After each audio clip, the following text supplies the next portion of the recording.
오늘 함께 보신 하나님의 말씀, 우리 마태복음 23장 23절에서 28절에 있는 말씀 봉독해 드립니다. 마태복음 23장 23절에서 28절에 있는 말씀 봉독해 드립니다.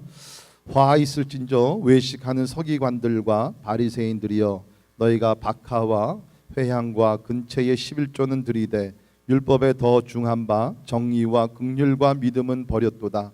그러나 이것도 행하고 저것도 버리지 말아야 할지니라. 맹인된 인도자여, 하루살이는 걸러내고 낙타는 삼키는도다. 화 있을진저 외식하는 서기관들과 바리새인들이여, 잔과 대접의 겉은 깨끗이 하되 그 안에는 탐욕과 방탕으로 가득하게 하는도다. 눈먼 바리새인이여, 너는 먼저 안을 깨끗이 하라. 그리하면 겉도 깨끗하리라.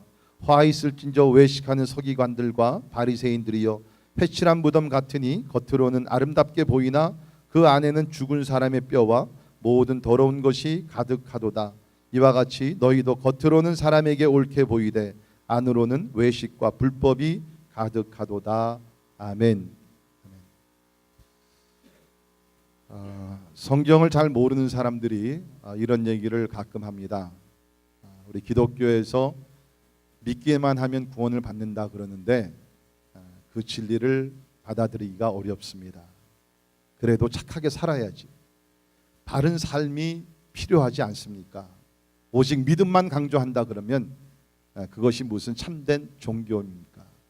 그러면서 기독교를 멀리하려는 사람들이 종종 있습니다. 근데 이런 사람들은 사실 성경을 잘 모르는 거죠. 기독교를 잘 모르는 것입니다. 왜 기독교에서 선한 행실에 대해서 강조를 안 합니까? 성경에 나오는 모든 율법과 십계명, 또 우리 신약에 나오는 윤리와 도덕적인 가르침, 모든 것을 보게 되면 선하게 살라, 아니 선할 정도가 아니죠, 완전하게 살라, 아주 차원 높은 목표와 도전을 우리에게 주시는 것이 하나님의 말씀입니다. 그런데 그 선행이라는 착함의 어떤 위치가 분명해야 된다는 거죠. 우리가 아는 대로 우리가 선행을 많이 해서 구원받을 수는 없습니다. 왜? 영적으로 죽었고 우리가 아무리 선한 일을 많이 한다 할지라도 한 번의 죄가, 또 우리가 선한 일을 한다 할지라도 그 동기가 불순할 수 있기 때문에 성경은 분명히 우리의 얘기를 착한 삶을 살아서 구원받을 사람은 아무도 없다. 그러나 구원을 받은 다음에는 반드시 선한 삶을 위해서 우리가 살아야 된다. 이것이 우리의 부르심이라고 성경이 가르치고 있습니다. 그래서 이것을 잘 이해시켜주는 성경 구절이 뭡니까? 에베소서 2장 8절부터 10절에 있는 말씀인 것 같아요. 거기 보면 너희는 그 은혜에 의하여 믿음으로 말미암아 구원을 받았으니, 믿으십니까? 우리 구원의 조건은 그 은혜를 인하여 믿음으로 말미암아 구원을 받았습니다. 이건 더 이상의 더 이해할 것도 갖다 붙일 수가 없는 것이에요. 이것은 너희에게서 난 것이 아니고 하나님의 선물이라 분명히 얘기합니다. 행위에서 난 것이 아니니. Do you see? 행위에서 난 것이 아니라는 것이에요. 이는 누구든지 자랑하지 못하게 함이라. 자, 그 다음에 나오는 말씀입니다. 우리는 그가 만드신 바라. 여기 만들었다는 창조를 얘기하는 것보다는 구원의 창조를 놓고 얘기합니다. 그리스도 예수 안에서 선한 일을 위하여 지으심을 받은 자니. 분명하죠? 선한 일을 위하여 지으심을, 구원을 받았다는 것입니다. 이 일은, 선한 일은 하나님이 전에 예비하사 우리로 그 가운데서 행하게 하려 하심이니라. 그러니까 우리는 에베소 2장 8절 9절에서 멈추면 안 되고 10절까지 나가야 됩니다. 우리는 그가 만드신 바라 그리스도 예수 안에서 선한 일을 위하여 지으심을 받았다. 그래서 우리 NIV에서는 번역을 하면서 10절에 어떤 단어가 붙었습니까? For we are God's workmanship. 왜 우리가 그 은혜를 인하여 믿음으로 말미암아 구원을 받았느냐? For, 이 목적이 있는데 그것이 뭡니까? 선한 일을 위해서라는 것입니다. 그래서 야고보서 2장에서는 우리가 만약에 구원을 받았다 하면서 형제를 사랑하면서 선한 일을 행하지 아니하게 되면 그 믿음은 죽은 믿음이다. 분명히 얘기하고 있습니다. 기독교에서 선한 일이 중요합니다. 그러나 선한 행동은, 선한 삶은, 착한 삶은 구원의 조건이 아니라 구원의 결과로서 구원받은 사람들 반드시 착한 일을 하면서, 선한 일을 하면서 이 땅에서 살아야 된다는 것입니다. 이것이 성경에서 가르치는 것이죠. 자, 그래서 우리가 예수를 믿어 구원받은 사람들은 그야말로 좀 선한 일을 하면서 아까 부른 찬송과 같이 예수를 닮아가려고 노력을 많이 합니다. 자, 그런데 특별히 이렇게 열심을 품고 주님을 섬기면서 신앙생활을 잘 해보려고 하는 사람들이 조심해야 될 것이 있는데, 그것이 뭐냐면 바로 외식의 문제라는 것입니다. 외식의 문제. 나가서 식사하는 것이 아니라 sin of hypocrisy. 이것이요, 그냥 신앙생활을 대충 하는 사람들 이 함정에 별로 안 빠져요. 그런데 여기 나오는 바리새인들과 서기관들 같이 말씀을 잘 알고 말씀대로 좀 살아가려고 노력할 때에 우리가 정신 차려서 신앙생활을 제대로 하지 아니하면 진짜 the essential, 핵심적인 것은 놓치고요, 아주 부수적인 것에 관심을 다 쏟으면서 결국에는 우리가 그 함정에 빠져서 진짜 예수 그리스도의 구원과 영광을 우리가 놓칠 수가 있다는 것입니다. 자, 오늘 본문 말씀을 보게 되면 외식하는 자라는 단어가 무려 6번 나오게 되는데요. 13절, 15절, 23절, 25절, 20절, 29절 보게 되면은 다 외식하는 서기관들과 바리새인들이요, 외식하는 자가 단어가 나옵니다. 외식하는 자. 이 단어의 시작은요, 우리 헬라 문화를 보게 되면은 그 당시에 theater, 어떤 그 극장들이 있었는데 그 당시는 대부분이 이제 그 연극 배우들이 나와 가지고서 액팅을 하는 거죠. 그래서 그 당시에 가장 이렇게 많이 유행했던 것이 뭐냐면 한 사람이 1인 다역을 하는 것입니다. 한 사람이 나와서 이 역할도 하고 저 역할도 하고 이 역할도 하고, 어떨 때는 한 사람이 나와서 선한 그러한 그 인격의 어떤 그 역할도 하고, 그 다음에 또 나쁜 그러한 악한 그러한 역도 하고, 한 사람이 그걸 다 하는 거예요. 어떻게 이게 가능하냐고요? 마스크를 쓰는 것입니다. 그래서 마스크를 쓰고 나서 착한 모습의 마스크를 쓰고 나서는 선한 사람의 액팅을 하고, 그 다음에 악한 모습의 마스크를 쓰고 나서는 그 다음에 악한 행동을, 연극을 딱 그걸 하는 겁니다.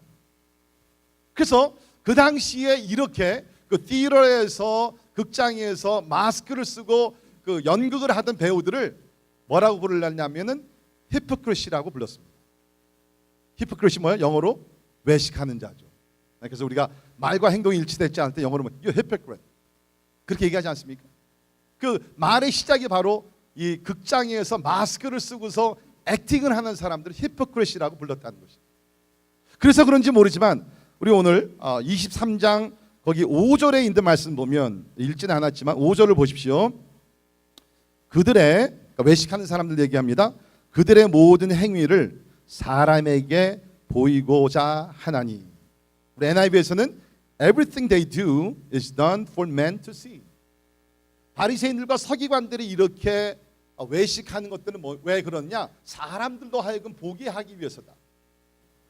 New Living Translation은요, 이거를 어떻게 번역했냐면 Everything they do it for show. 너무너무 번역을 잘한 것 같아요. Everything they do it for show. 쇼를 위해서. 지금 서기관들과 바리새인들이 막 착하게 살려고 그러고 구제도 하고 금식도 하고 기도도 많이 하고 온갖 종교적인 그런 그 생활을 다 하고 있는데 It's for the show. 진정한 마음에서 하나님을 향해서 우러나오는 것이 아니라 사람들에게 보이기 위해서 쇼를 하고 있다. 이것이 바로 외식의 문제라는 거죠. 여러분, 저는 말씀을 준비하면서 이 마태복음 23장이야말로 우리 한국 사람들이 자주 읽어야 된다. 읽을 뿐만 아니라 우리 삶에 적용을 하기 위해서 몸부림을 쳐야 된다고 저는 생각이 됩니다. 왜 그러냐면 특별히 우리 한국 사람들, 저도 한국 사람이지만 이 남을 의식하는 것이 남달리 좀 심하잖아요. 다른 사람들에게 보이기 위해서. 우리 문화 자체가 이렇게 체면 문화이기 때문에 내가 사정은 그렇지 않은데 근데 사람들에게 잘 보여야 되니까 할 수 없이 막 이렇게 하고 저렇게 하는 것이 얼마나 많습니까? 우리는 그러한 문화 가운데서 자랐어요. 우리가. 제가 중국에 가보니까 이 중국 사람들은 좀 다르더라고요. They don't care. 다른 사람들이 뭐 이렇게 생각하고 다른 사람들 배려하는 것 별로 관심이 없습니다. 근데 우리 한국 사람들은 뭡니까? 그냥 어떻게 해서라도 다른 사람들에게 좀 잘 보여야 되고 칭찬을 받아야 내가 더 나아야 되고. 그래서 옆집에서 만약에 가구를 바꾸게 되면 빨리 또 가구를 바꿔야 되고, 옆집에서 부엌 시설을 또 한번 레노베이트 했으면 내가 또 하루 이틀 사이에 또 그걸 바꿔야 되고. 그런 면에서는 한국에서 안 사는 것이 참 좋은 것 같아요. 여기서는 뭐 who cares 그렇지 않습니까? 뭐 키친 퍼실리티가 10년 되건 100년 되건 who cares.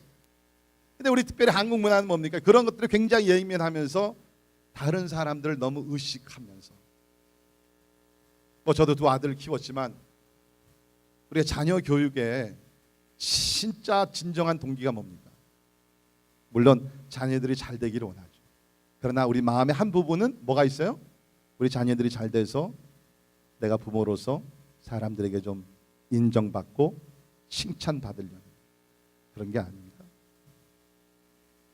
이런 모습들이 우리에게 있어요. 특별히 한국 사람들에게 좀 강한 것 같아요. 이제 그러다 보니까 이러한 우리가 문화 속에서 살다 보니까 이것이 신앙생활에도 영향력을 더 미치는 것 같아요. 제가 이렇게 다민족 사람들 만나면서 신앙생활에 대해서 이렇게 좀 해보면, 특별히 우리 한국 사람들 보게 되면 이게 우리가 교회에서 신앙생활 하는 거하고 가정에서 신앙생활 하는 거하고 좀 차이점이 좀 많은 것 같아요. 제가 어떻게 하냐고요? 자녀들을 통해서 많이 합니다. 우리 자녀들과 얘기를 해보면, 목사님 우리 가정에서 어떤 일, You never guess what happens in our home.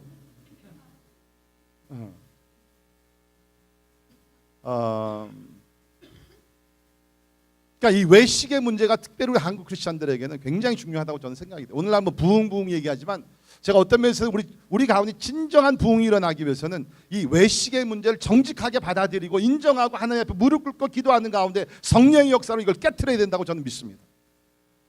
예. 오늘 설교가 상당히 좀 부담되는 설교가 될 것 같아요. 뭐 아마 지금 전체 시리즈가 좀 부담이 되죠. 부담이 됩니까? 돼요? 예, 부담 주기 위해서 제가 지금 설교를 하고 있습니다. 제가 어떻게 하냐고요? 이게 굉장히 성도들이 예민합니다. 이런 설교는요, 설교 끝나고 나서 CD가 별로 안 나갑니다. 그 외에 무슨 뭐 행복, 무슨 뭐 자녀 교육 뭐 이런 거 하면 그냥 불티같이 나가요. 예. 그러나 저는 이번에 진짜 진정한 기독교, 진정한 그리스도인들이 되기 위해서 여러분과 함께 말씀을 계속해서 나누려고 합니다. 저도 어느 정도 오래 갈지는 I don't know. 그냥 하나님께서 그만해라고 하실 때까지 나갈 것 같은데, 자 여러분, 오늘 3절에 있는 말씀 23장 3절을 같이 한번 읽겠습니다. 여러분 성경 보시면서 3절 같이 읽겠습니다. 시작.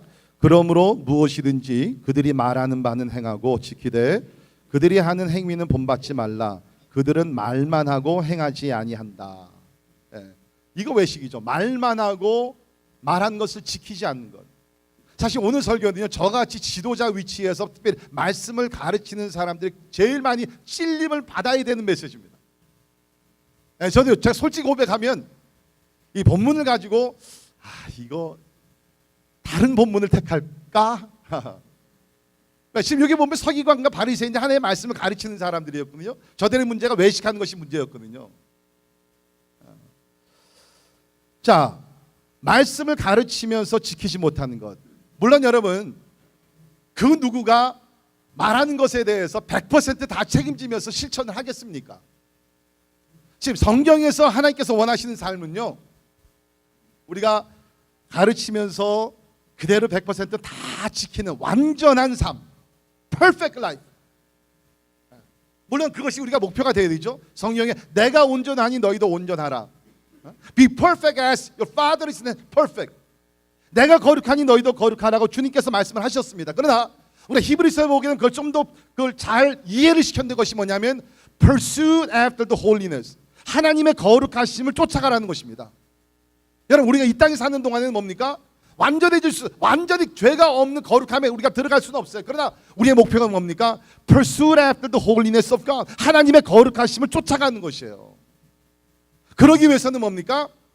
하나님이 원하시는 삶을 잘 들으세요. 하나님이 원하는 삶은 우리가 죄 없이 실수 없이 사는 그러한 완전한 삶이 아니라 진정한 삶이라는 거예요. Authentic life.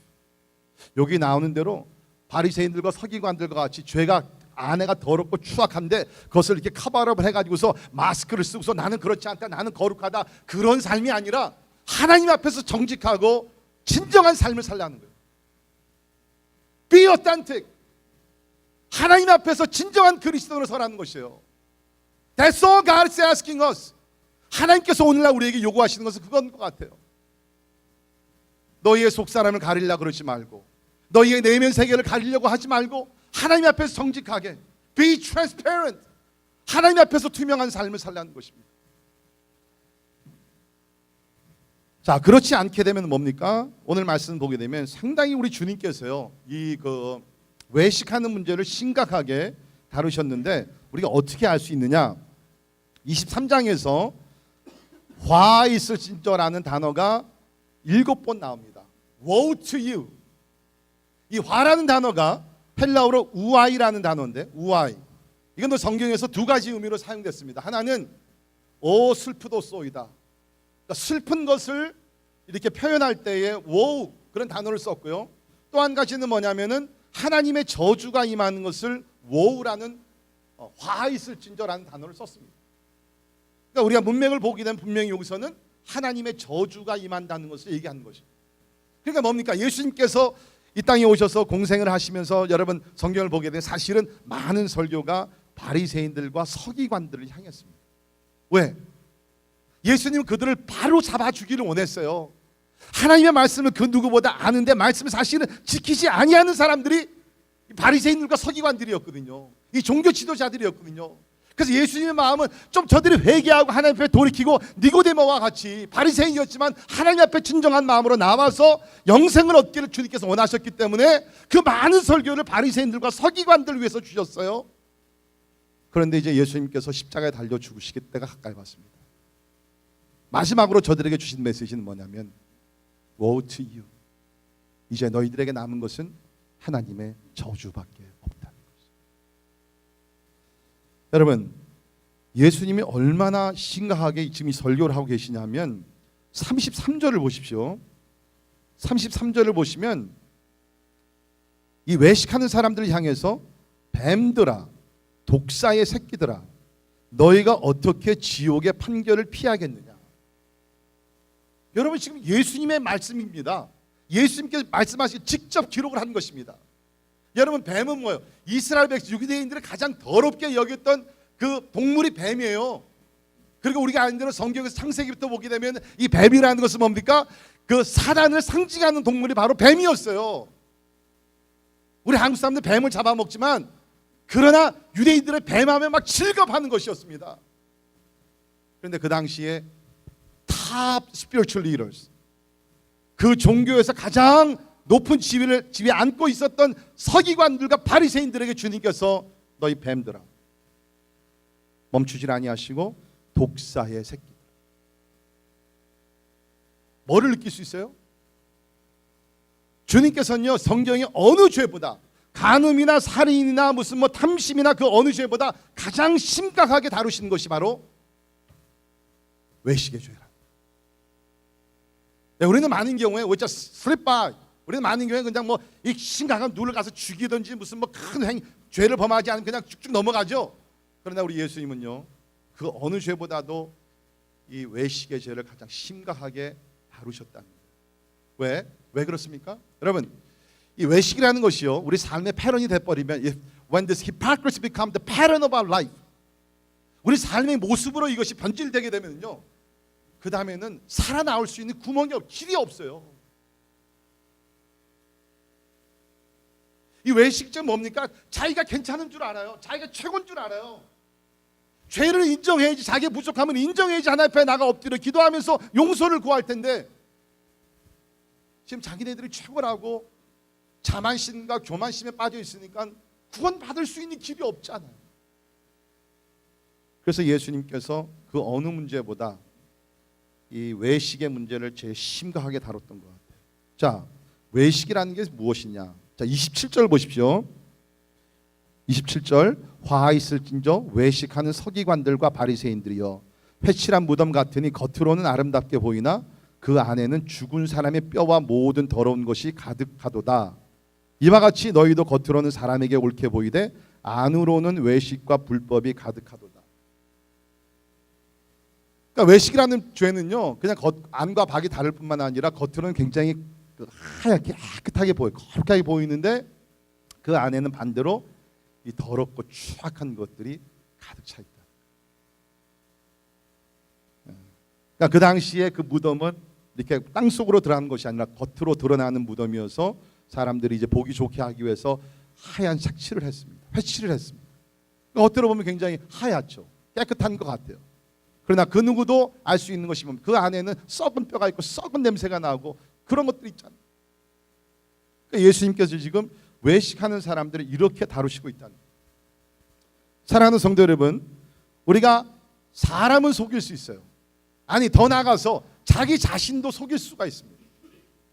여러분 지금 이 바리새인들과 서기관들은요 지금 어느 상태였냐면은 이 외식하는 삶을 오랫동안 살다 보니까 자기도 모르는 가운데 착각 속에 살았어요. 진짜 자기네들 거룩하고 신령한 줄 알았어요. 그런데 예수 그리스도께서 예리한 눈으로 저들의 속사람을 보셨을 때는 이야기는 달라지죠. 교회도 마찬가지입니다. 교회가요 아무리 겉으로 번지르하게 무슨 뭐 이렇게 화려하게 치장을 잘했다 할지라도요 중요한 것은 교회의 내면 세계예요. 우리 요한계시록 3장 1절에 보면 예수님께서 그 당시에 있었던 7교회 편지를 보내셨는데 그 중에 하나가 사대 교회인데요. 이렇게 말씀을 하셨습니다. 사대 교회의 사자에게 편지하라. 하나님의 7영과 7별을 가지시니가 이르시되 내가 내 행위를 아노니 내가 살았다 하는 이름은 가졌으나 죽은 자로다. 여러분 이것이 얼마나 두렵고 떨리는 말씀입니까? 내가 살았다 하는 이름은 가졌으나 죽은 자로다.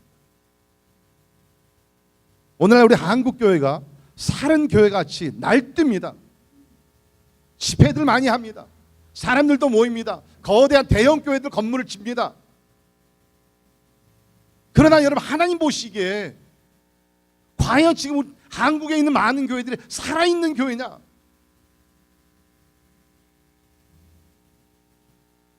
아니 뭐 우리 한국에 있는 교회를 얘기할 필요 없어요. 그냥 우리 교회만 생각하면 돼요. 우리가 지금 뭐 선교한다 그러고 뭐 전도한다 그러고 목장 모임 한다 그러고 막 이렇게 하지만 중요한 것은 다른 사람이 우리 교회를 어떻게 평가하느냐, 아니 우리 자체가 우리 교회를 또 어떻게 평가하느냐가 중요한 것이 아니라 교회의 머리 되시고 주인 되시는 예수님께서 우리 교회를 보시면서 어떻게 평가하시느냐. Let's bring it home. 좀 더 가까이 우리 가지고 올까요? 우리 개인적으로 적용을 해봅시다. 지금 아마 여러분들 가운데는 I'm okay. 내가 금요일도 나오고 주일도 나오고 이사회도 하고 저것도 하고 뭐 큐티도 하고 무슨 뭐 헌금도 하고 뭐 내가 뭐 다 하는데 내가 살아있는 크리스찬이라고 자랑할지 모르지만 중요한 것은 하나님 보시기에 어떤 크리스찬입니까? 여러분 겉으로 우리가 뭐 다 할 수 있어요. 우리가 크리스천 매너 같은 거, rituals, religious activities 우리가 다 갖출 수 있어요. 다른 사람 보기에는 가장 신령하고 most committed Christian, 가장 헌신된 그리스도인으로서 사람들에게 관심과 칭찬을 다 받을 수 있어요. But what really matter? 가장 중요한 것은 사람이 나를 어떻게 평가하는 것이 중요한 것이 아니에요. 하나님께서 나를 보실 때 내가 살았다고 하지만 내가 보기엔 너 죽었어. 하나님이 우리를 어떻게 평가하시느냐, 그것이 중요한 것이죠. 자, 그래서 저는 오늘 이 말씀을 특별히 마태복음 23장 전체를 가지고 분명히 우리가 예수를 믿었으면 아까 말씀드린 대로 선한 삶을 살아야 되는데 사실 바리새인과 그 서기관들도 처음에는 다 그런 목적에서 신앙생활을 한 거거든요. 어떻게 율법을 잘 지킬 수 있을까? 그런데 이제 잘못 간 거예요. 잘못 갔는데도 가다 보니까 열심을 품고 가긴 가지만 잘못 갔는데도 그것을 모르고 있는 거예요 지금. 그래서 저는 오늘 이 말씀을 통해서 어떻게 하면은 우리가 진짜 선한 삶을 위해서 부르심을 받았는데 그 진정한 그리스도인의 삶을 살 수 있을까? How can we live authentic Christian life in the eyes of God? 하나님의 눈앞에서 진정한 그리스도인의 삶을 어떻게 살 수 있을까? 세 가지 원리를 여러분과 함께 나누기를 원합니다. 오늘은 제가 어떤 구체적인 방법이 아니라 원리입니다. 그 뜻은 뭐냐면 방법은 여러분 각자가 찾아내셔야 된다는 거예요. 원리를 제가 말씀드리고 여러분 나눔의 시간을 통해서 그러한 적용을 어떻게, 구체적인 방법을 어떻게 그럼 내가 이 원리를 지킬 수 있는지 그 방법들은 여러분께서 개인적으로 찾아내시기를 바랍니다. 자, 첫 번째 원리, 진정한 그리스도의 삶을 사는 세 가지 원리. 첫 번째, 율법을 형식적으로 지키는 것보다 하나님과의 관계를 더 중요시 여겨야 합니다. 다시 말씀드립니다. 율법을 형식적으로 지키는 것보다 하나님과의 관계를 더 중요시 여겨야 합니다. 자, 율법 자체는 중요합니다. 율법은 지켜야 합니다. 예수님도 이 땅에 오셨을 때 마태복음 5장 17절 18절을 보면 율법에 대해서 이렇게 말씀하셨습니다. 우리 같이 한 목소리를 읽겠습니다. 시작. 내가 율법이나 선지자를 폐하러 온 줄로 생각하지 말라. 폐하러 온 것이 아니요 완전하게 하려 함이라. 진실로 너희에게 이르노니 천지가 없어지기 전에는 율법의 1.1획도 결코 없어지지 아니하고 다 이루리라. 신약에 사는 성도들이, 특별히 우리 현대인 크리스찬들이 잘못 생각하는 것 중 하나 뭐냐면, 구약에 나오는 법은 우리가 안 지켜도 된다. 물론 구약에서 우리가 예식을 위한 어떤 세레모니얼 로, 그렇죠, 어떤 제사법이나 어떤 무슨 뭐 음식법이나 이런 것들은 이제 주님께서 오셔서 다 이루셨기 때문에 우리가 지키지 않아도 되죠. 다 끝났으니까. 그러나 우리 성경 전체에서 나오는 도덕적이고 윤리적이고 영적이고 이러한 것들을 우리가 오늘도 우리 삶에 지켜야 된다는 것이에요. 십계명 우리가 지켜야 됩니다. 예수님의 말씀이에요. 예수님께서 이것을 완성하기 위해서 이 땅에 오셨다는 것이에요. 율법 자체는 문제가 없습니다. 혹시 여러분들 가운데 어제는 우리가 은혜 시대에 사니까 율법은 우리에게 더 이상 적용되지 않는다? 아니에요. 예수님 그렇게 말씀하지 않으셨습니다. 율법은 중요하고 율법은 지켜야 된다고 얘기하고요. 어느 정도로? 마태복음 5장 20절에 보면 같이 있습니다. 시작. 내가 너희에게 이르노니 너희 의가 서기관과 바리새인보다 더 낫지 못하면 결코 천국에 들어가지 못하리라. 여러분, 이 당시에 서기관과 여기 바리새인들이요 얼마나 율법을 지키기 위해서 노력을 했는지 모릅니다. 얼마나 선하게 살려고 노력했는지 모릅니다. 일주일에 하루 이틀을 금식을 했어요. 구제를 많이 했어요. 기도도 많이 했어요. 물론 저들의 잘못은 그 마음 중심이 잘못은 됐지만 적어도 저들은 열심히 이렇게 선을 위해 살았다는 것입니다. 오늘 예수님 말씀하시기를 우리가 저들보다 의가 낫지 못하면 천국에 들어가지 못한다. 자, 예수님의 책망이 무엇입니까? 마음속에 이루려고 하는 그 사랑의 관계는 생각하지 아니하고 겉으로만 지키려고 하는 율법주의를 책망하신 겁니다. 리걸리즘, 율법 자체는 문제가 아니에요. 그러나 율법을 지키려고 하나님과의 관계는 전혀 생각하지 아니하고 율법을 지키면서 구원에 이르려고 했던 저들의 잘못된 구원 논의를 주님께서 책망하고 있다는 것입니다. 자, 13절을 보시면 무슨 뜻인지 우리가 이해가 되는데 13절 화 있을진저 외식하는 서기관들과 바리새인들이여 너희는 천국 문을 사람들 앞에서 닫고 너희도 들어가지 않고 들어가려 하는 자도 들어가지 못하게 하는도다. 이것이 율법주의라는 거예요. 뭐냐면 우리가 아는 대로 구약에도 그렇고 신약에도 마찬가지죠. 아까 우리가 읽은 말씀 그대로 우리가 구원받는 길 한 가지입니다. 오직 믿음으로 우리가 구원을 받는 줄 믿습니다. 그 성경의 가르침인데 지금 바리새인들이 뭐라 했냐면 하나님과의 어떠한 믿음으로서 하나님과 자녀가 되는 것이 아니라 이 율법주의를 빠져가지고서 율법을 강조했던 것이에요. 이 법을 지키지 아니하면 너희들이 구원에 들어가지 못한다. 그래서 성경에 나오는 법뿐만 아니라 자기네들이 편리하게 법을 또 많이 만들어냈어요. 특별히 안식일에 관한 법이 상당히 많았는데 그 중에 법 중에 하나가 뭐였냐면 이 안식일에 예를 들어서 뭐 이제 볼을 가지고 있는데 볼이 있는데 내가 볼을 공중에 던졌어요. 그런데 내가 왼손으로 볼을 던져가지고서 오른손으로 잡으면 이것은 불법이 아닙니다. 그러나 내가 왼손으로 던졌는데 다시 왼손으로 받게 되면 이것은 불법이에요. 왜? 이것은 노동이 되기 때문에. 이해가 되세요? What a stupid law. 제가 생각해보니까 아마 거기서 저글링이 나온 것 같아요. 왼손으로 던지고 오른손으로 받고 오른손으로 던지고 왼손으로 받고 이런 아주 그 스튜핏한 러들을 많이 만들어 놓고서 이거를 지켜야지 구원을 받는다. 여러분 안식일에는요 만약에 뭐를 쏟잖아요 그러면 그걸 닦지를 못했습니다. 이게 노동이 된 것이에요.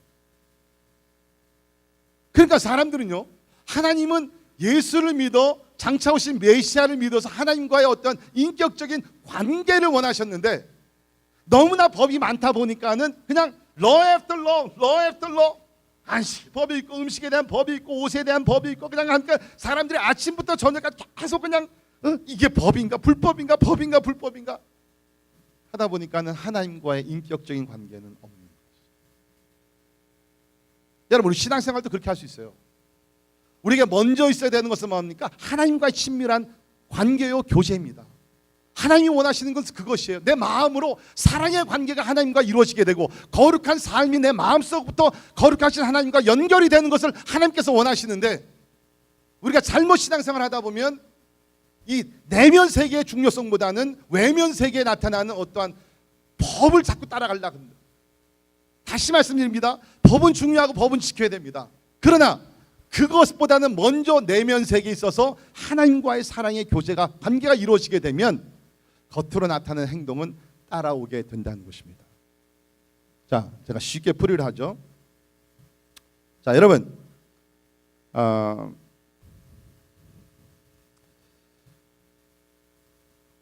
아내를 사랑하십니까? 남편들, 아내 사랑하십니까? 사랑 안 해? 여러분의 아내를 사랑하냐 내가 모르. 다른 남자, 다른 집의 아내가 아니라 여러분 가정에 있는 여러분 아내를 사랑하십니까? 아멘. 아내들이요, 여러분 집에 같이 사는 남편을 사랑하십니까? 제가 그 며칠 전에 뉴스를 들으니까 요새요, 이혼하는 이유 중에 하나가 이제 뭐 쉽게 얘기하면 이제 그 바람 펴서 한 그 이혼들인데, 이제는 남자들이 바람 펴서 이혼하는 것보다는 여자들이 바람이 나서 이혼하는 율이 더 많다는 거예요. 이 굉장히 심각합니다. 남편들은 아내 잘 지켜야 돼요. 카톡 검사 잘 하세요. 네. 자, 우리가요, 만약에 내가 아내나 남편이나 누구를 사랑하지 않는데 겉으로만 내가 잘할 수 있어요. 그렇지 않습니까? 겉으로 내가 뭐 돈도 열심히 벌어오고 아내가 원하는 건, 남편이 원하는 건, 내가 또 싫어하는 건 내가 조심해서 지키면서 충분히 그 뭐 나름대로 어떤 그 결혼 관계를 유지할 수 있겠죠. 그건 비극이죠. 피곤한 것이고. 그런데 반대로 내 마음이 배우자를 향한 사랑이 뜨거워요. 충만해요. 자나 깨나 그 사람 생각으로 가득 찹니다. 여러분, 그러면은 남편이 원하는 것, 아내가 원하는 것, 우리가 법으로 한번 생각해 봅시다. 법이 있다 할지라도 그것은 뭡니까? 내가 자연스럽게 나오는 것이에요. 왜? 내가 그 사람을 사랑하기 때문에. 이해가 되세요? 네. 그러나 만약에 내 마음에 그 가장 중요한 그 사랑이 없다 그러면, 그 사람을 향한 사랑이 없다 그러면은 배우자가 원하는 것이 무거운 짐이 돼버리는 거예요. 제가 한 가지 예를 들죠. 만약에 우리가 어떤 법을 전제로 해서 결혼을 한다 그러면 아마 여기서 그럼 나 결혼 못해 라고, 특히 남자들 중에 그런 분들이 많이 있었을 거예요. 왜? 여러분, 우리가 결혼하고 나서 특별히 아내들이 요구하는 것이 얼마나 많이 있습니까? 그 시즌 때마다, 특별한 날 때마다 편지, 선물 이런 거 다 해야 되잖아요. 하고 계시죠? 그 다음에는 아내들이 요구하는 디테일한 그런 요구사항들이 얼마나 많아요. 저는요, 결혼하고 나서 깨달은 것이 있는데, 그것이 뭐냐면 집안에서 그 화장실을 사용을 한다면은 토일렛 시트를 반드시 올렸다가 내려야 된다는 것을 결혼하고 나서 배웠습니다.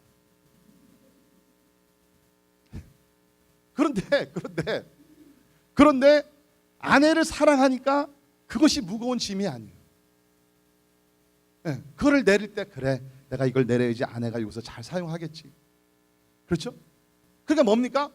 관계가 먼저 있으면 그 다음에 이것도 하고 저것도 하고 하는 모든 것들이 그냥 내추럴하게 will follow.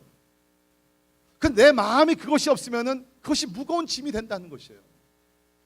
그러니까 여러분, 하나님과의 관계도 마찬가지라는 것입니다. 우리가 거룩한 삶을 이거를 하고 이걸 하지 않고 그럴 때에 먼저 있을 때, 내가 하나님을 사랑하니까, 내가 하나님을 경외하니까, 내가 하나님 뜻대로 살아가면서 하나님의 영광을 살아가려고 하니까 그 마음이 충만하면, 그 마음이 올라오면서 그 마음이 동기부여가 돼가지고서 내가 자연스럽게 이것도 하고 저것도 하고 된다. 그렇지 아니하고 하나님과의 어떤 사랑의 관계가 형성되지 아니하게 되면 뭡니까?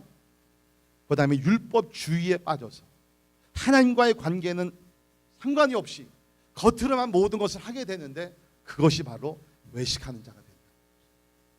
자, 여러분께 질문을 드립니다. 여러분의 지금 신앙생활은 하나님과의 관계가 중심입니까? 아니면 하나님의 법을 지키는 것이 중심입니까? 다시 말씀드립니다. 하나님의 법을 지켜야 됩니다. 그러나 하나님의 법은요, 하나님과의 올바른 그 친밀한 관계와 교제가 형성이 됐을 때에 법을 지키는 것이 의미가 있다는 것이에요. 내가 사랑하는 남편, 아내를 사랑할 때, 사랑하는 마음이 있을 때 그를 위해서 이것도 하고 저것도 하고 이것도 하지 않고 저것도 하지 않을 때 의미가 있듯이, 우리가 하나님과의 관계가 먼저 있을 때, 거기에 우선권을 두고 나갈 때 우리가 겉으로 하는 모든 행동이 가치와 의미가 있는 줄 믿습니다. 하나님이 원하시는 것은 마음이에요. 내면 세계. 그래서 우리가 시편 51편 16절을 보면 이런 말씀이 있습니다. 주께서는 제사를 기뻐하지 아니하시나니 그렇지 아니하면 내가 드렸을 것이라. 주는 번제를 기뻐하지 아니하시나이다. 하나님께서 구하시는 제사는 상한 심령이라. 노르시 상한 심령이라. 하나님이여 상하고 통회하는 마음을 주께서 멸시하지 아니하시리이다. 여러분, 만약 여기서 바리새인들과 서기관들이요, 상한 마음을 가지고 broken spirit, 그것을 가지고 주님 앞에 나와 주님 용서해 주옵소서, 하나님 자비를 베풀어 주옵소서 라고 주님께 부탁을 했다 그러면 우리 주님은 그래, 힘들지, 고통스럽지, 내가 저 짐을 대신 져줄게. 예수님께서 이러한 자비를 베풀어 주셨을 거예요. 하나님이 원하시는 것은 진정한 관계예요. 법을 먼저 지키려고 그러지 마시고요, 하나님의 관계에 신경을 쓰시면서 하나님을 더 사랑하도록 노력하시는 여러분들이 되기를 주의 이름으로 축원합니다. 자, 두 번째 원리, 율법을 형식적으로 지키는 것보다 율법의 정신을 바로 이해해야 합니다. 율법을 형식적으로 지키는 것보다 율법의 정신을 바로 이해해야 합니다. 자, 오늘 그 마태복음 23장 16절부터 22절을 보면 아주 재미있는 이야기가 나오는데, 그 이야기의 주제는 뭐냐면 맹세입니다. 맹세. 여러분 어렸을 때 자라면서 그런 거 많이 했는지 모르지만, 이렇게 저도 이제 누나랑 같이 이제 자라게 되면서 이제 무슨 얘기를 하면 이제 저희 누나가 자주 그랬어요. 너 맹세할 수 있어? 여러분 어렸을 때 그런 얘기 안 했습니까? 너 맹세할 수 있어? 그럼 우리 다 교회 다니니까 마음이 좀 그렇잖아요. 너 진짜 맹세할 수 있어? 그러면서 하는 얘기가, 너 하나님의 이름을 걸고 맹세할 수 있어? 그러면 쫄아드는 거야 그냥. 자, 그런 식으로 유대인들도 이 맹세라는 것이 굉장히 빅 이슈였던 것 같아요. 근데 지금 이게 예수님 시대에 어떻게 됐냐면, 저들이 맹세를 하는데 뭐를 걸고 맹세를 해야 되잖아요. 그러니까 저들이 이제 한 것이 뭐냐면, 과거에는 하나님의 성전을 걸고 맹세를 했습니다. 근데 이상하게 여기서 지금 시대가 바뀌게 되면서 어떻게 됐냐면, 여기 읽어보면은 하나님의 성전을 걸고 맹세한 것을 지키지 않아도 되고, 대신에 하나님의 성전 안에 있던 금을 놓고 맹세하는 것은 반드시 지켜야 된다는 거예요. 이해가 되세요? 왜 그렇게 변질됐을까요? 왜 그랬던 것 같아요? 지금 저들에게 중요한 것은요, 성전이 아닙니다. 저들에게 중요한 것은 금입니다. 제 생각에는 뭐 성경에는 설명이 안 되어 있지만 아마 금으로 맹세를 했다가 지키지 않게 되면 그 금을 가져갈 수 있는지 모르겠어요. 아무튼 간에 지금 그러한 전통을 저들이 지키고 있어요. 이게 얼마나 이 바보스러운 그러한 전통입니까? 자, 성경을 보게 되면 구약에서도 맹세에 대해서 하나님께서 어떠한 그 계명을 주셨죠. 그 원리를 주셨는데, 여러분 주님께서 그 맹세에 대한 법을 주실 때 왜 주셨을 것 같아요? 우리가 무슨 뭐 성전을 놓고 우리가 맹세하는 것을 지키고, 그렇지 않은 것을 또 안 지키고, 금으로 하는 것을 지키고, 그래서 뭐 어떤 이름을 걸고 맹세하는 것이 중요합니까? 핵심 포인트는 뭐예요? 핵심 포인트는 성경에서 맹세에 대한 가르침은 뭐예요? 네? 맹세하지 말라. 아니면 좀 더 긍정적으로 얘기하면, 너희들이 만약에 맹세하려면은 깊이 생각을 해보고 함부로 맹세하지 말고, 맹세한 것은 반드시 지켜라. 그것이 포인트입니다. Be truthful to your promise. 그게 포인트예요. 근데 지금 여기 있는 사람들은 지금 그 율법의 정신을 이해하지 못하는 가운데 뭐 금을 놓고 맹세하면 지켜야 되고 성전을 놓고 맹세하면 지키지도 않아야 되고 뭡니까? 율법을 지키기 위해서 노력을 많이 했지만 율법의 정신을 다 놓쳐버린 거예요. 이거 예수님께서 산상설교에서도 얘기하셨는데요. 우리 마태복음 5장 21절에 보면 이런 말씀이 있습니다. 옛사람에게 말한 바, 이건 이제 구약에서 가르치는 거죠. 살인하지 말라. 누구든지 살인하면 심판을 받게 되리라 하였다는 것을 너희가 들었으나, 바리새인과 서기관들 통해서 너희들이 이것을 귀가 닳도록 들었으나 나는 너희에게 이르노니 형제에게 노하는 자마다 심판을 받게 되고 형제를 대하여 라가, 이 라가라는 것은 뭐 우리가 얘기를 하게 되면은 뭐 돌 뭐라 그러죠? 돌머리? 뭐 그런 거요. 이 바보 뭐 그런 건데, 형제를 대하여 라가라 하는 자는 공회에 잡혀가게 되고 미련한 놈이라 하는 자는 지옥불에 들어가게 되리라. 그러니까 뭡니까? 예수님은 지금 율법의 스피릿, 정신을 가르쳐 주는 거예요. 내가 누구를 가서 칼로 찔러서 살인하지 않았다 할지라도 내 마음속에 누구를 무시하고 미워하게 되면 바로 뭡니까? 내가 마음속으로 살인죄를 범한 사람이 된다는 거예요. That's the spirit of the law. 이것이 법의 정신이라는 겁니다. 그렇지 않기를 바라지만 혹시 여러분 가운데 지금 누구를 미워하는 마음이 있어요, 누구를 무시하는 마음이 있어요. 여러분, 하나님 보시기에는 여러분 지금 살인죄를 범하고 있어요. 빨리 해결하시기 바랍니다. 그러니까 우리는 겉으로는 율법을 다 지키는 것 같지만 사실은 그 율법의 핵심을 우리가 지키지 못하는 부분들이 많이 있다는 거예요. 자, 예수님 계속 말씀하셨죠. 마태복음 5장 27절에 보면 또 간음하지 말라 하였다는 것을 너희가 들었으나 나는 너희에게 이르노니 음욕을 품고 여자를 보는 자마다 마음에 이미 간음하였느니라.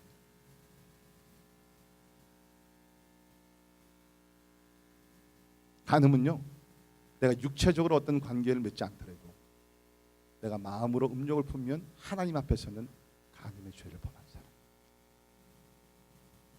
그러니까 우리는 율법을 지키려고 노력을 하되 더 깊이 들어가서 율법의 정신을 바로 이해하면서 내가 행동을 직접 액션을 취하지 않았다 그래가지고 나는 괜찮다는 것이 아니라 율법의 정신을 바로 이해하면서, 다시 말해서 대부분의 율법의 정신은 뭐예요?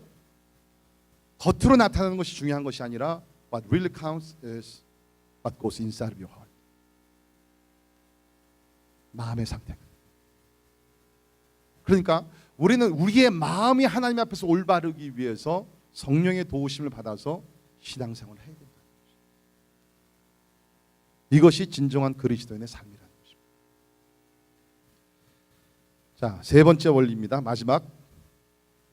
신앙생활의 목표를 자기의 행위 만족감보다 하나님의 은혜를 감사하며 살아야 합니다. 신앙생활의 목표를 자신의 행위 만족감보다 하나님의 은혜를 감사하며 살아야 합니다. 자, 무슨 얘기냐면 이 대부분이 좀 열심히 하나님을 기쁘시게 하는 거룩한 삶을 살려고 하는 사람들이 이렇습니다. 내가 신앙생활을 잘해요. 예를 들어서 한 달 동안 내가 알기로는 그렇게 큰 죄를 범하지 않고 거룩한 삶을 살았어요. 그러면은 there's the sense of satisfaction. 내 마음속에 야, 괜찮구나. 2015년에 들어와서는 내가 진짜 더욱더 거룩하고 신령한 사람이 되었구나 하면서 자기 만족감에 빠져. 그러다가 뭐 다 경험하는 거죠. 그러다가 내가 죄를 범합니다. 그러면 within the matter of second, 그냥 몇 초 사이에 그 만족감에서 뭐로 내려가요? 죄책감으로 내려갑니다. From the sense of satisfaction to sense of guilt. 대부분의 많은 사람들의 신앙생활이요, 특별히 우리가 율법주의에서 생활하는 사람들은 뭐냐면 이것의 연속이에요. 신앙생활 좀 잘하면 만족감에 빠지고 좀 못하면 죄책감으로 푹 떨어지고, 그러다가 조금 더 열심히 해가지고서 내가 착한 일 좀 더 하고 뭐 큐티 좀 지속적으로 하고 그러다 보면 또 만족감이 쭉 올라갔다가 또 내가 사단의 어떤 유혹에 빠져가지고서 넘어지게 되면 또 죄책감에 빠지고, 이것이 계속 리피트돼요. 근데 여러분, 이것을 보게 되면 그 중심에는 누가 있어요? 자기 자신이 있어요. 하나님이 아니에요. 내가 신앙생활 좀 잘하면 내가 괜찮네. I'm okay Christian. 자기의 어떤 열등감, 자기의 어떤 열등감이 아니죠. 자기의 어떤 그 우월감에 빠지게 되는 거죠. 그러다가 내가 조금 뭘로 못하게 되면 어떤 죄책감에 빠져서 막 하늘이 무너지게 되고. It's all about me. 여러분, 그것이 율법주의예요. 그것이 우리가 외식하는 것에 빠질 수 있는 함정이라는 거예요. 그러니까 우리는 그 사이클에서 벗어나야 된다는 것입니다. 더욱더 나아가서 뿐만 아니라 이러한 삶은 자꾸 다른 사람과 비교를 하게 됩니다. 그렇지 않습니까? 내가 그 만족감을 얻기 위해서 주로는 나보다 좀 못한 사람과 비교를 해가지고서 나는 이것도 하고 저것도 하고 저 사람 저것도 못하네? 그러면서 비교를 해가지고서 I'm better than you. 자꾸 경쟁의식, 비교의식 속에서 자기를 높이려고 하는. 바리새인들이 바로 그런 삶을 살았어요. 여기 그 29절 보시면 그들이 잘못한 것 중에 하나가 뭐냐면 29절 보세요. 화 있을진저 외식하는 서기관들과 바리새인들이여 너희는 선지자들의 무덤을 만들고 의인들의 비석을 꾸미며 이르되. 자, 그들이 전통적으로 많이 해왔던 것이 뭐냐면 존경하는 사람들, 특별히 선지자들을 위해서 무덤을 만들고 의인들의 비석을 꾸몄어요. 자, 그런데 왜 꾸몄느냐? 30절에 보세요. 만일 우리가 조상 때에 있었더라면, 조상과 비교하는 겁니다. 조상 때에 있었더라면 우리는 그들이 선지자의 피를 흘리는데 참여하지 아니하였으리라 하니.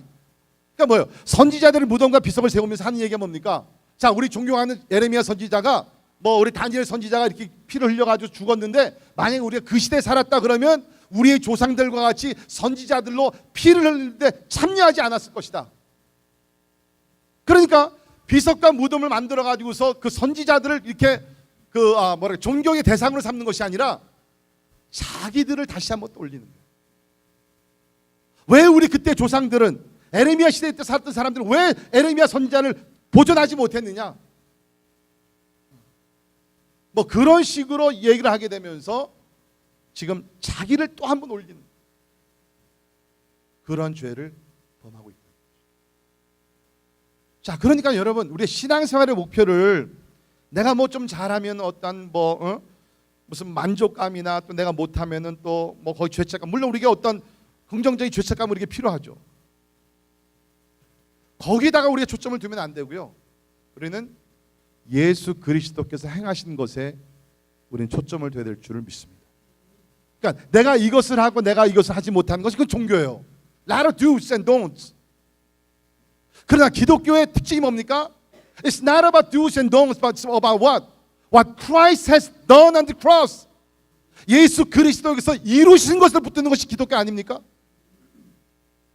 예수께서 나를 위해 십자가 달려 죽으셨고 나의 죄를 짊어지셨고 내가 주님의 은혜 보좌 앞에 나갈 때마다 나에게 은혜를 주시는 그 예수 그리스도가 이루신 그 업적.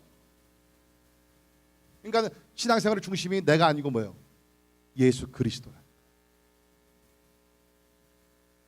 이것에 우리가 들어가게 되면, 이런 쉽게 얘기하면 은혜의 삶을 살게 되면 우리는 여기 외식하는 죄를 범하는 적어도 확률은 점점 낮아질 것이라고 저는 생각해요. 왜? 내가 좀 잘하더라도 하나님께서 은혜를 주셔서 내가 이렇게 잘하는 것이지. 내가 좀 거룩하게 살면 뭡니까? 참, I know who I am. 나는 진짜 어떤 사람인지 누구보다 나는 아는데 나는 지금 이렇게 살 수가 없어. 내가 이렇게 그나마 좀 더 거룩해지고 내가 성실해지고 믿음 가운데 생활할 수 있는 것은 I know it's not me but Christ in me. 내가 아니라 내 안에 계신 그리스도다. 그러면서 하나님의 은혜를 감사하게 되고, 또 만약에 우리가 죄를 범해서 우리가 떨어진다 할지라도 뭡니까? 하나님, 내가 다시 이렇게 하겠습니다. 그게 아니라 주여 나에게 은혜를 더하여 주옵소서.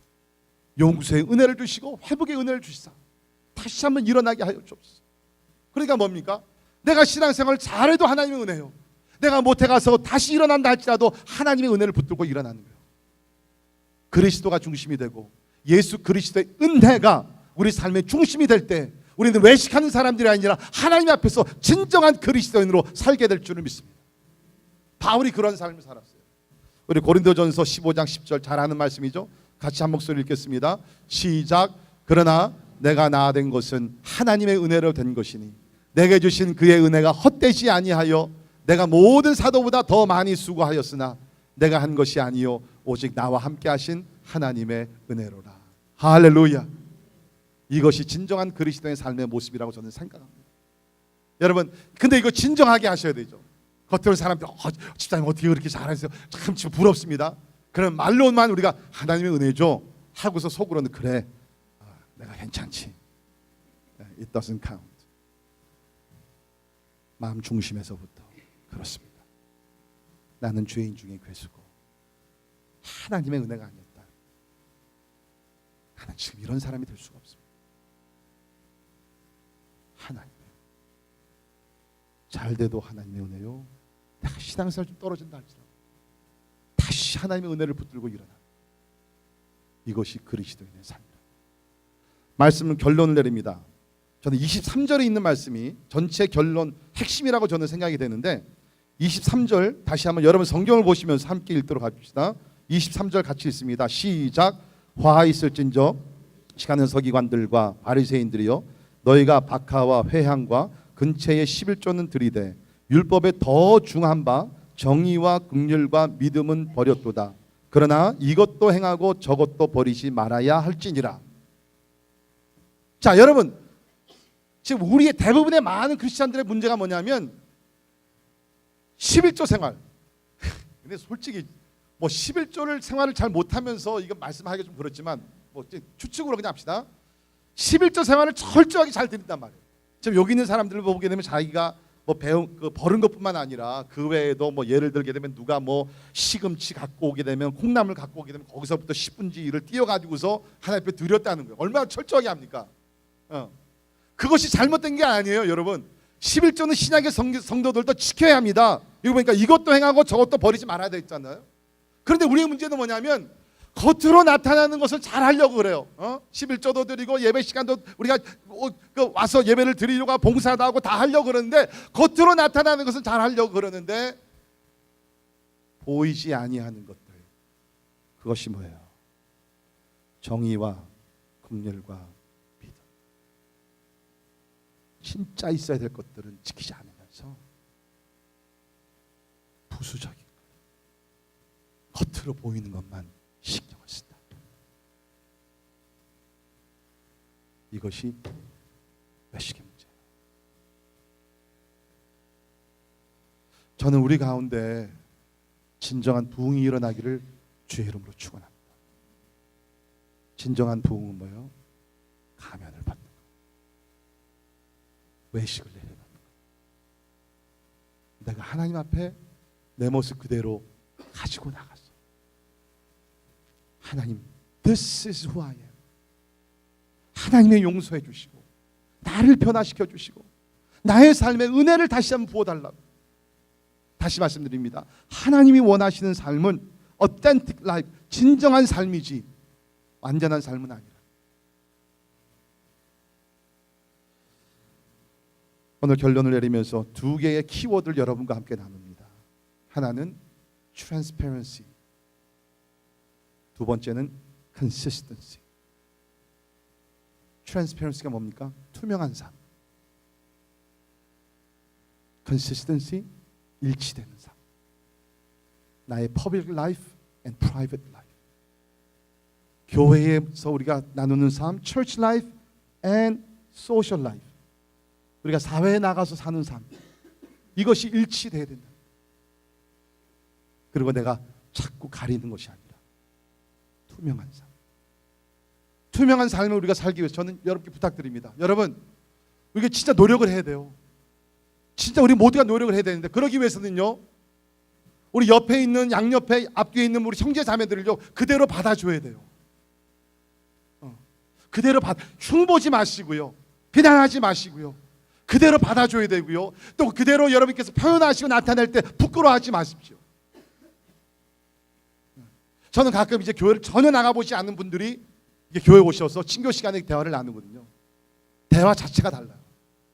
교회를 다녔던 사람들은요, we know what to say, we know what not to say. 교회 다니는 사람 다 알아요. 뭐를 조심 다 알지만 교회를 처음 나온 사람들 they just don't know. 근데 분명한 사실은 솔직해요. 투명해요.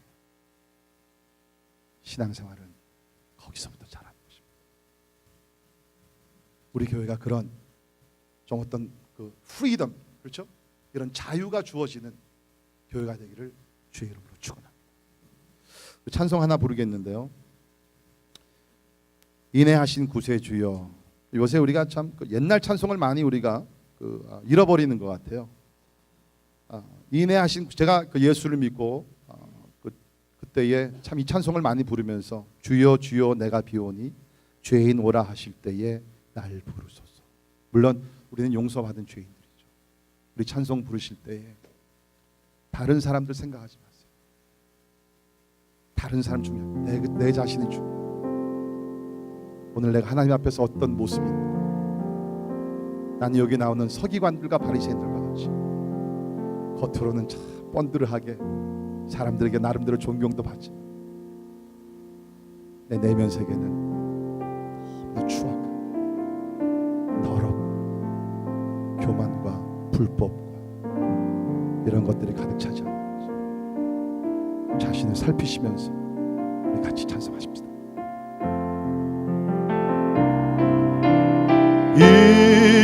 인내하신 구세주여, 내가 비오니 죄인 오라 하실 때에 날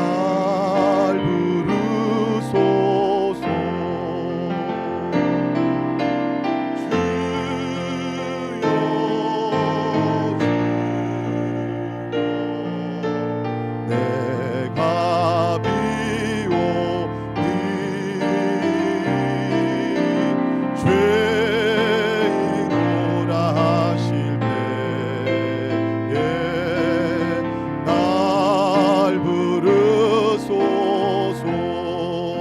자비하신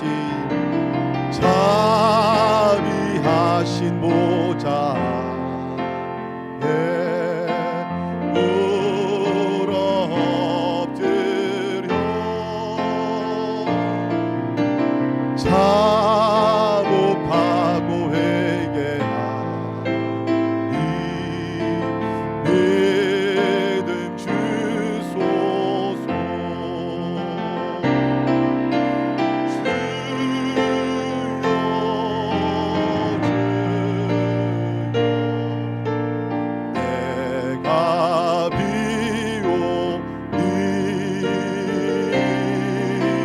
죄인 오라 하실 때에 날 부르소. 우리 다 일어나셔서 3절 찬양하죠. 주의 공로, 주의 공로 의지하여 주께 가오니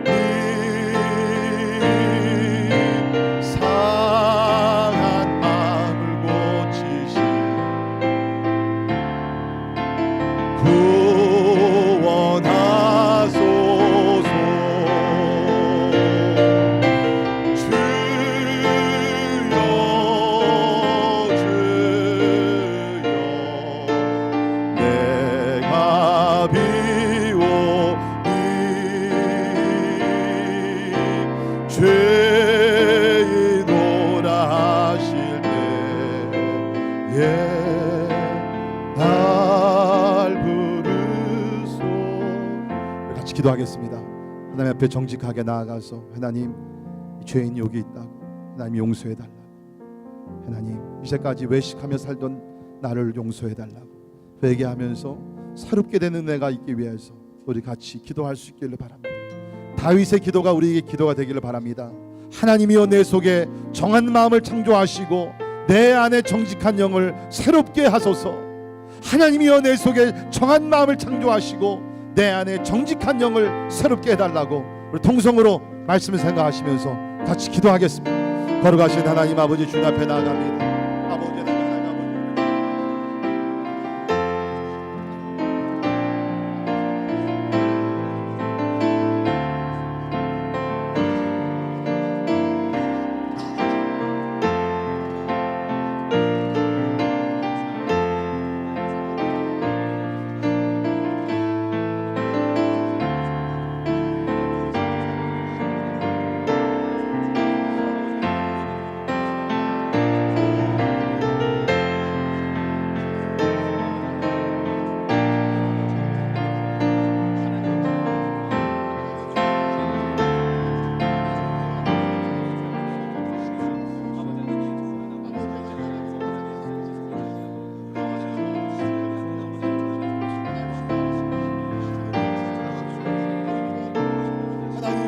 하나님이 너그러운 사랑, 아버지 자비로서 주님 아버지 하나님, 주님 아버지 역사해 주시기를 간절히 구합니다. 주님 아버지 하나님 충만하신 아버지 하나님 은혜를 베풀어 주시기를 간절히 구합니다. 하나님 이 아버지 주님 아버지 하나님 주가 믿음으로 나가니 하나님 아버지 하시기를 사랑하시고 주님 아버지 도와주시기를 간절히 기도합니다. 할렐루야. 아버지 주시고 주님 역사해 주시옵소서. 만복 근원 우리 주여 위로하소서. 만복 근원 우리 주여 위로하소서. 우리 주와 같으시니 어디 있을까. 주여 주여 내가 비오니 죄이 돌아칠 때에 날 부르. 우리 손 들고 찬양하죠. 주여 주여 내가 비오니 주여 주여 내가 비오니 죄이 돌아칠 때에 날 부르소서. 아멘. 우리 한번 서로 우리 축복하면서 인사 나눌까요? 우리는 다 용서받은 죄인입니다. 우리 한번 양양 옆에 있는 분들 우리 한번 인사 나누. 우리 다 용서받은 죄인들입니다. 우리 다 용서받은 죄인들입니다. 자랑할 것도 없고 부끄러울 것도 없고 오직 하나님의 은혜가 우리를 지켜줄 줄 믿습니다. 우리 하나님의 은혜에 대한 찬양하고 우리 축도하겠습니다.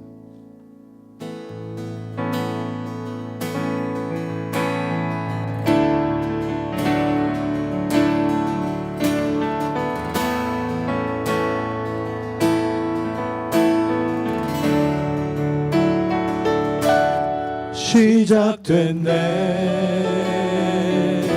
우리 주님의 능력이 나의 삶을 다스리고 새롭게 하네. 자유하네 죄와 사망으로부터 나의 삶은 변하구나. 충만하네 은혜로다 주의 은혜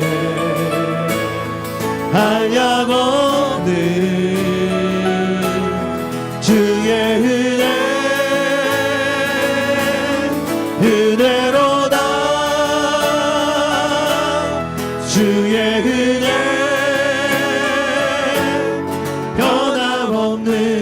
신실하신 주의 은혜.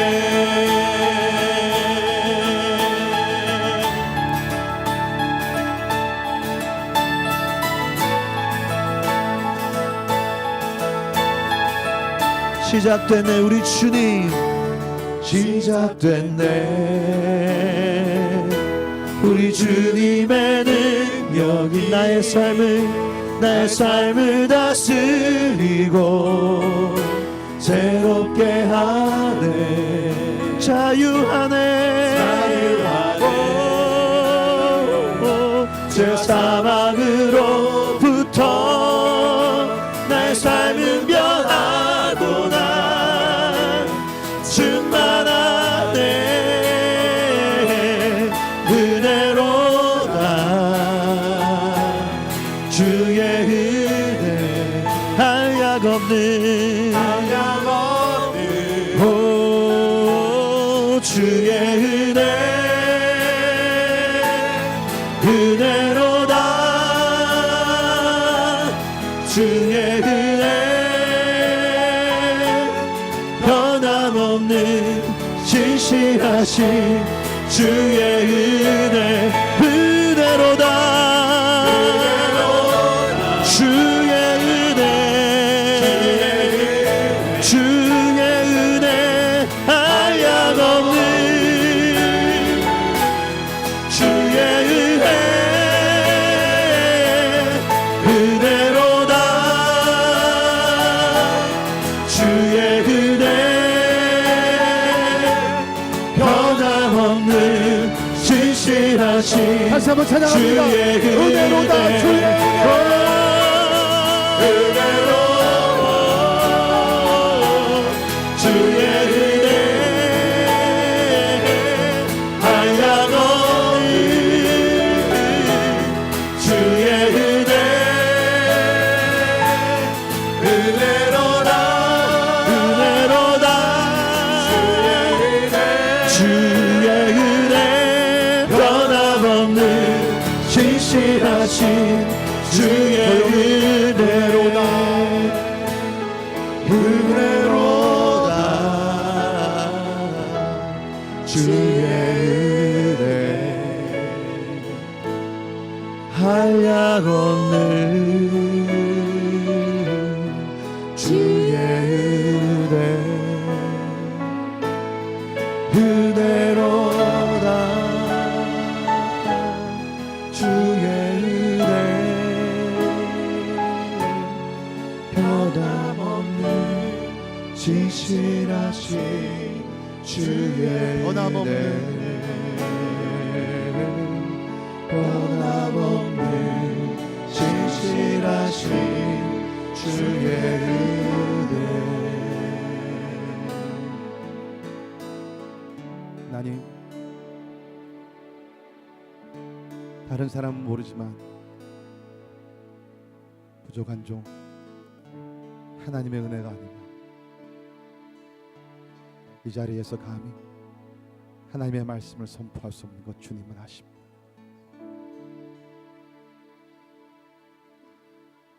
제 첫 20년의 생활은 나도 모르게 율법주의에 빠졌어요. 주일날 교회 가는 것이 너무나 두려워. 이것 하지 않으면 더 저것 하지 아니하면 구원에 이르지 못할 것 같아. 그러한 두려움 속에서 교회 생활을 했지만 하나님의 은혜를 깨닫고 나서 이제는 하나님의 은혜, 내가 무엇을 하고 내가 무엇을 하지 않고가 아니라 그것보다 먼저 하나님의 은혜를 생각하게 하시고 하나님의 은혜를 자랑하게 하시고 하나님의 은혜를 붙들며 살게 하시니 너무나 감사합니다. 주님, 간절히 기도합니다. 오늘 이 말씀을 들은 사랑하는 성도들, 행여나 저와 같이 하나님의 과거의 저와 같이 율법주의에 빠져서 그냥 온통 그것밖에는 생각하지 못하는가, 어떻게 하면 내가 율법을 지키면서 하나님을 기쁘시게 할까, 그러한 생각 속에 사는 사람들이 있습니다. 그리고 내가 무엇을 해서 다른 사람과 비교해서 내가 더 우월하다는 생각, 그리고 나의 어떤 선행을 가지고 하나님 앞에 나가려는 그러한 어리석은 생각, 주님 다 내려놓게 하여 주시옵소서. 사람 앞에 인정받고 사람 앞에 잘 보이려고 사람에게 칭찬 드리려고 신앙생활하지 말게 하시고 오직 하나님 앞에 정직한 사람으로서 진정한 그리스도인으로서 바로 서서 신앙생활할 수 있도록 하나님 은혜 주옵소서. 특별히 우리 한국 사람들 체면 문화 속에 살면서 이 문제가 그 어느 나라 사람들보다 심각한 줄 주여 아십니다. 하나님, 이 외식의 죄를 끊어버리게 하여 주시옵소서. 오늘 이 예배를 통하여 말씀을 통하여 외식의 죄에서 우리를 자유케 하여 주시옵소서. 이제는 우리가 하나님의 은혜 가운데 들어가게 도와주시고 사람을 의식하는 것이 아니라 하나님을 의식하며 하나님과 동행하고 하나님이 주시는 은혜와 자비 가운데 기뻐 뛰며 신앙생활할 수 있도록 하나님 도와 주시옵소서. 진정한 그리스도인, 진정한 가정, 진정한 우리 교회 될 수 있도록 하나님 은혜를 풍성히 내려 주시옵소서.